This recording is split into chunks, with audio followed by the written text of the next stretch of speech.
Hello guys, কেমন আছো সবাই? সবাইকে নতুন একটা ব্লগে, নতুন একটা সকালে অনেক অনেক স্বাগত। তো তোমরা কেমন আছো এবং তোমাদের সারা দিনকাল কেমন কাটছে অবশ্যই বলে দিও।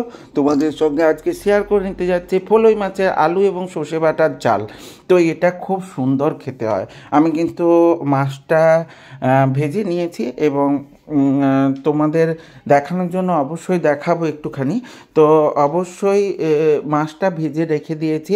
আর এখানে দেখো একটুখানি দিয়ে দিয়েছি সর্ষের তেল, কড়াই গরম হতে, এবং তাতে কিন্তু দিয়ে দিয়েছি বড় বড় লম্বা লম্বা করে কাটা আলু।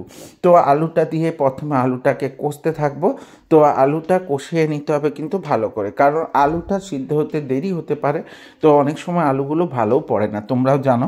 তো তার জন্য কিন্তু আলুটা দিয়ে দিয়েছি এবং তার মধ্যে একটু নুন দিয়ে দিলাম যাতে তাড়াতাড়ি একটু সেদ্ধ হয়ে যায়।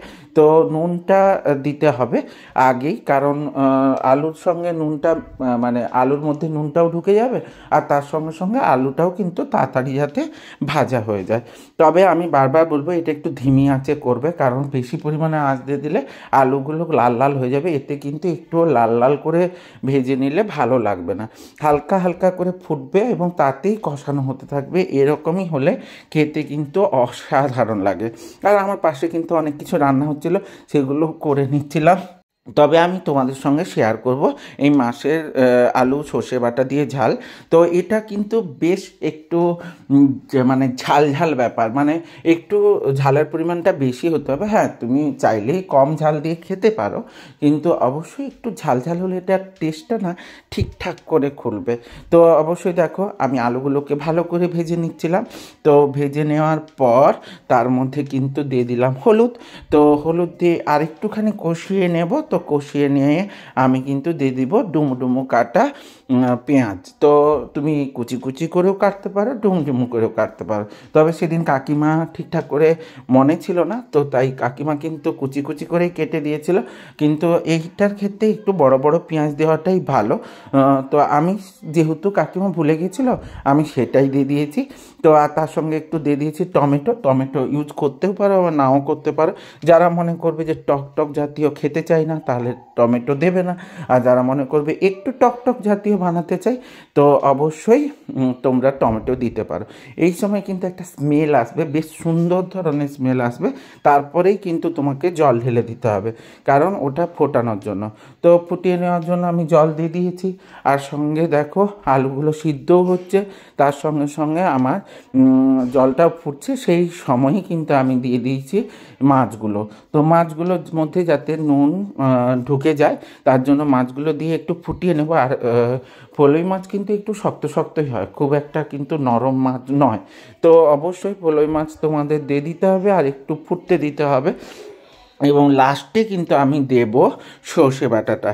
তো তোমরা এই ধরনের স্টাইলে কে কে রান্না করো বলো তো? এটা কিন্তু আমার মা রান্না করতো। অনেক সময় আমরা সর্ষে বাটা দিয়ে আগে কষিয়ে নিই, সেটা করেও করি, কিন্তু আমার মার এই স্টাইলটা বেশ ব্যাপক লাগতো। আর এতে একটু টেস্টটা অন্য ধরনেরও হয় আমি বলতে পারি। তো তোমরা একবার ট্রাই করে দেখতে পারো, ভালোই লাগবে।